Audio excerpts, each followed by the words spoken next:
Oke. Pertama, saya bareng beliau sejak 91 sampai 99 sebagai mahasiswa beliau. Saya masih teringat beliau pakai motor Astrea Star ketika kuliah di kampus IAIN Pasar Wage. Beliau luar biasa sekali, sampai ketika dahar siang pun beliau kalau tidak salah bawa nasi, apa itu namanya ya, bawa bekal dari rumah. Bahkan sampai ketika saya nyusun skripsi langsung dibimbing beliau pesan kepada mahasiswanya untuk target, baik itu target kepada ilmu maupun target kepada keluarga. Kemudian sejak 2009 sampai 2020 ya, kita bareng dengan Pak Kiai Lutfi juga di MUI dan lain sebagainya, dan beliau sangat mewarnai sekali terhadap Pemkab Banyumas ya. Kemudian kebersamaan dengan seluruh agama, dengan seluruh aliran juga beliau luar biasa. Walaupun ada beberapa kritik dari teman-teman Mas Aldi, mudah-mudahan tidak menjadi catatan beliau. Yang pertama adalah ketika ada beberapa kiai yang protes pada saat saya menjadi kasih PD Pontren, ada beberapa kiai yang kemudian bikin proposal dan saya domain tong bersih Mas Sugeng. Contoh, meragukan beberapa pondok karena satu pondok itu gunanya gawe proposal. Jadi pekerjaannya bikin proposal, bantuan ke mana-mana. Kemudian saya debat beliau dengan kalimat begini, Pak. Suaranya hilang, suaranya. Oh, jelas ya? Ya. Jadi saya debat beliau, Pak Hariri. Ketika Pak Hariri kemudian pondok-pondok yang lain itu tidak kesulitan di dana terkait dengan pendirian pondok, karena Bapak bisa ada pendekatan dengan bupati. Tetapi ini satu pondok yang tidak ada garis keturunan kiai, dia berjuang dari nol sampai akhir, sehingga dia memang pekerjaannya mencari proposal. Yang pada awalnya beliau ngomai saya, akhirnya kemudian beliau mengakui bahwa memang pondok itu pekerjaannya bikin proposal.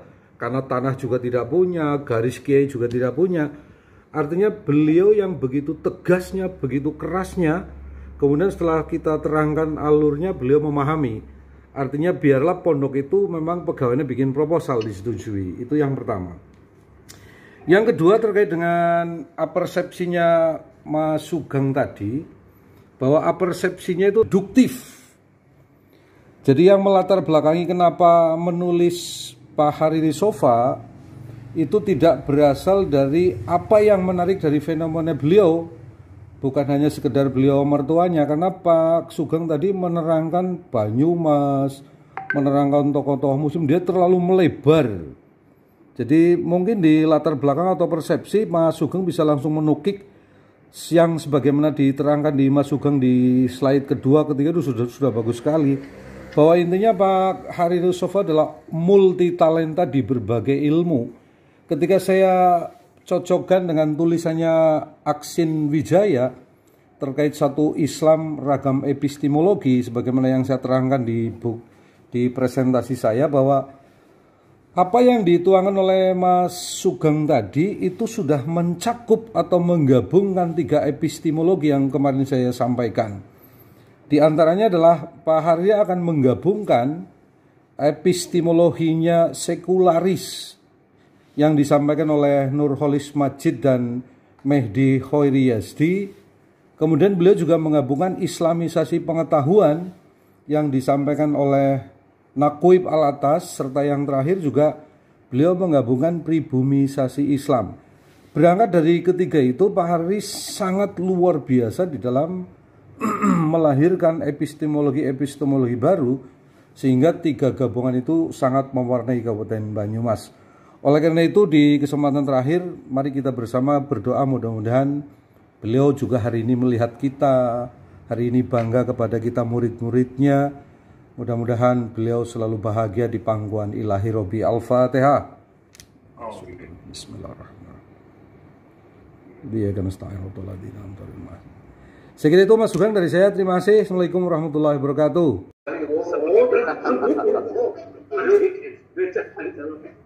Yang pertama, komentar saya persis lah dengan Pak Ibnu tadi. Komentar Pak Ibnu yang kedua, Madan Sigrong itulah bukan. Walaupun secara umum, dan betul Pak Lutfi tadi, ini ngerti luar dalam gitu. Dan kemasannya oke banget lah. Bahkan kalau boleh, itu ada beberapa di depan juga kayaknya pas juga untuk tulisan saya terpakai gitu. Gitu. Dan yang saya agak terbatas ya mungkin dengan Pak Hariri hanya di akhir-akhir. Yang menarik justru kayak nggak tahu ini tadi nggak terungkap gitu ya. Jadi beliau kan di akhir-akhir lebih sering banget mengungkapkan, menafsirkan sesuatu itu dari asal kata gitu. Dari apa namanya saya lupa lah. Itu misalnya beliau menerangkan tentang perempuan begitu. Itu kan itu juga menerangkan akar katanya. Dari situ sering sekali beliau di akhir-akhir itu yang saya berkesan sekali itu maksudnya dari ini jadi masukan juga untuk tulisan juga.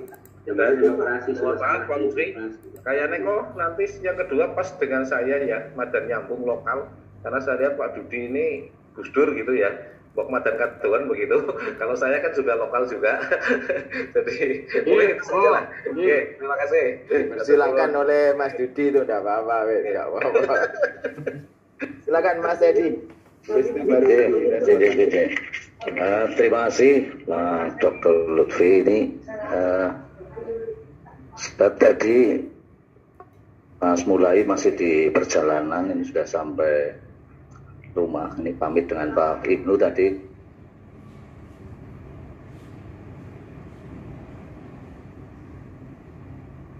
IAIN Purwokerto itu ya tahu Hariri dengan Pak Lutfi. Hariri ya dulu Stain, kemudian diteruskan oleh Lutfi yang membesarkan pondok-pondok di Purwokerto sekitarnya. Itu adalah tokoh yang saya terutama atau mungkin banyak meninggalkan santri-santri yang hebat-hebat dan juga ajaran-ajaran yang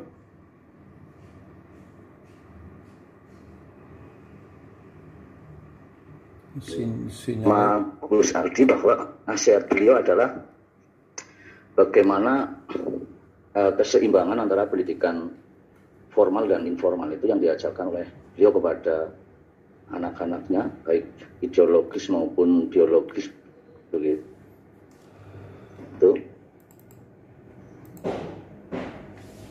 Tetapi belum sempurna menurut kami gitu ketika Pak Kiai Hariri dengan ajaran yang begitu pendidikan formal dan non, tetapi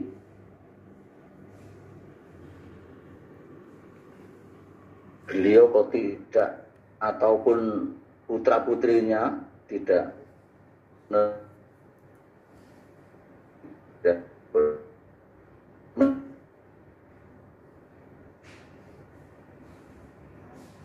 Putus, suara hilang. Putus-putus. Suara hilang. Ya itu Pak yang banyak mungkin. Terus bisa diulangi, mungkin bisa diulangi sampai tadi, sampai putra putrinya tidak gimana? Ya, pangapunten ini. Sinyal orang nana pakai di. Oh ya. Oke. Saya putra putrinya tidak meneruskan perjuangan beliau dalam dunia pendidikan agama begitu, dengan mendirikan satu lembaga pendidikan formal, apa itu madrasah gitu ya. Kalau nanti akan diteruskan menjadi mahasiswa yang juga mendapatkan pendidikan. Jadi itu akan lebih memperbesar lagi saya kira dengan adanya madrasah di dalam pondok itu. Kemudian ketika melanjutkan sehingga lebih lama menerima pendidikan ataupun ajaran-ajaran dari Bapak Kiai Haji Hariri Sofa. Saya kira pendapat ataupun masukan kalau boleh atau bisa diterima oleh Gus Aldi dan keturunan dari Pak Kiai Haji Hariri Sofa. Terima kasih Pak Dr. Lutfi. Assalamualaikum warahmatullahi wabarakatuh.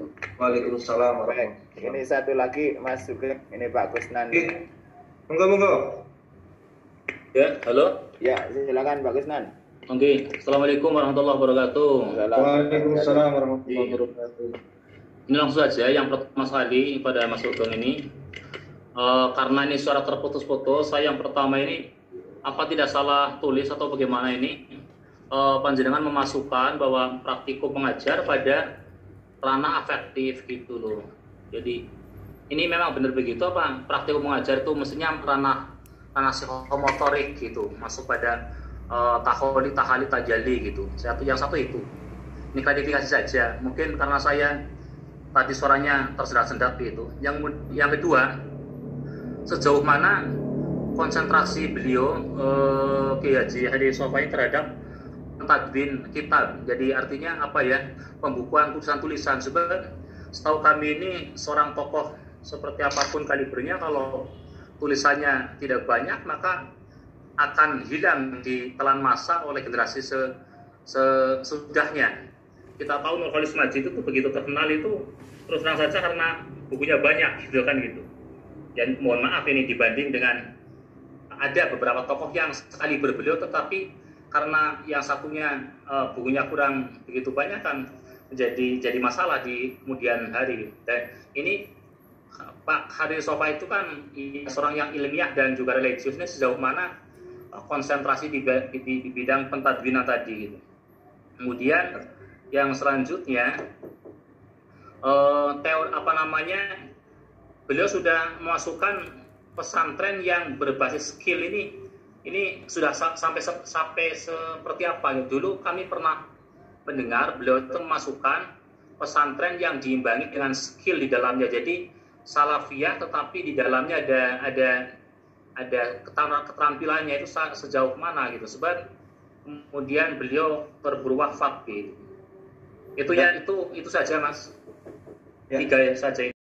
Mas Ibnu, masalah LBM dengan tadi Pak apa ya kalau tidak salah Pak Sarif ya, Pak Sarif. Untuk LBM-nya saya berangkat dari hal yang sederhana karena saya termasuk yang memulai menulis beliau. Berangkatnya dari satu gini, adalah kegelisahan bahwasanya di Banyumas itu ada ratusan aulia, syuhada dan ulama. Tetapi penulisan tentang beliau bahkan termasuk para guru-guru yang di Mekah kan banyak sekali, ada 3 kalau tidak salah yang asal Banyumas itu yang tidak tertulis. Bagaimana kekhawatiran Pak Kusnan tadi, jarang, maksudnya memang tidak ada yang menulis. Kalau ada mungkin hanya lingkaran keluarga. Jadi karena tidak ada itu dari tadi ratusan para wali-wali tadi, ulama-ulama dari sejak awal mulai dari atas angin atau saya Maulana Maghribi itu sampai hari ini itu siapa yang tertulis? Bahkan yang kalangan akademisi misalnya sekali Pak Kiai Musli sendiri termasuk gurunya bapak angkatnya Kiai Haji Hariri Sofa itu kurang pengangkatannya. Itu tentang beliau mungkin hanya walaupun kiprahnya di dunia pendidikan luar biasa dengan sangat hidayahnya. Ini memberangkat dari keprihatinan seperti itu menjadi latar belakang kami untuk mengangkat beliau dalam skala yang sekali lagi terbatas tadi itu. Nah, jadi berangkat karena kelangkaan menulis tentang tokoh di Banyumas. Nah, yang kedua adalah dari Mas Ibu pengalaman pribadi ya seperti itu. Itu salah satu yang tadi buah dari turunan atau target. Kenapa beliau kok bisa terpilih sebagai keluarga sakinah? Saya mengamati sendiri beliau orang yang paling sayang istri, sangat sayang istri. Ini bisa pelajaran bagi kita semua, khususnya yang PNS ini ya. Jadi saya kok tidak pernah mendengar ada sehuruf saja begitu ya terkait apa yang terkait dengan di luar kesetiaan terhadap istri. Itu yang dibawa itu masakan istri. Itu sampai hari ini terkenal. Jadi memang kemana-mana selalu dibontoti istri dan waktu dibontoti disangoni istri. Ibu itu nasi. Dan itu yang dimakan lagi. Walaupun bisa mungkin dia mampir ke warung Padang namanya. Itu salah satu komitmen terhadap keluarga. Ini kenapa maka saya patut kalau beliau sampai terpilih begitu ya. Selain memang hal lainnya. Kemudian hal lainnya lagi dari Pak Ibnu bicara pengalaman pribadi.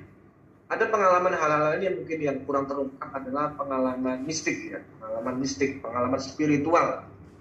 Ini mungkin hanya diketahui oleh lingkup satu keluarga, itu banyak hal.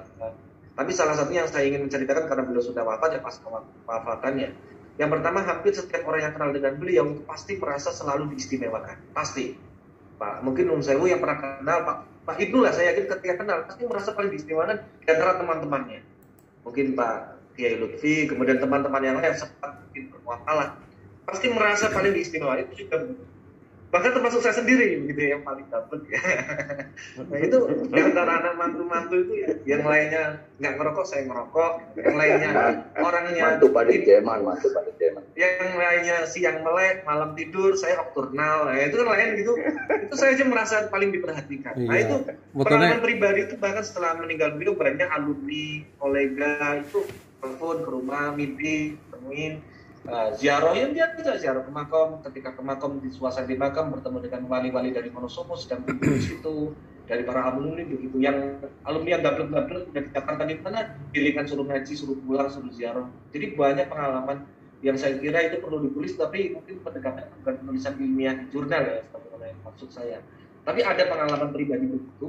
Kemudian afektif ya, jadi bukan pada praktikum mengajarnya itu, bukan pada prosesnya Pak, tapi buah dari praktikum itu adalah kan karena itu suasana bagaimana orang kalau pintar tapi tidak diberi kesempatan ya dia akan pernah merasakan bagaimana mengajar gitu ya. Orang walaupun punya leadership yang bagus, ya kalau bahasa yang teman-teman di lain tempat kemarin itu dia wetonnya bagus sebagai pemimpin gitu ya, emis kelahirannya. Tapi kalau tidak pernah mendapat kesempatan untuk berproses di organisasi, dia tidak akan pernah merasakan sense-nya.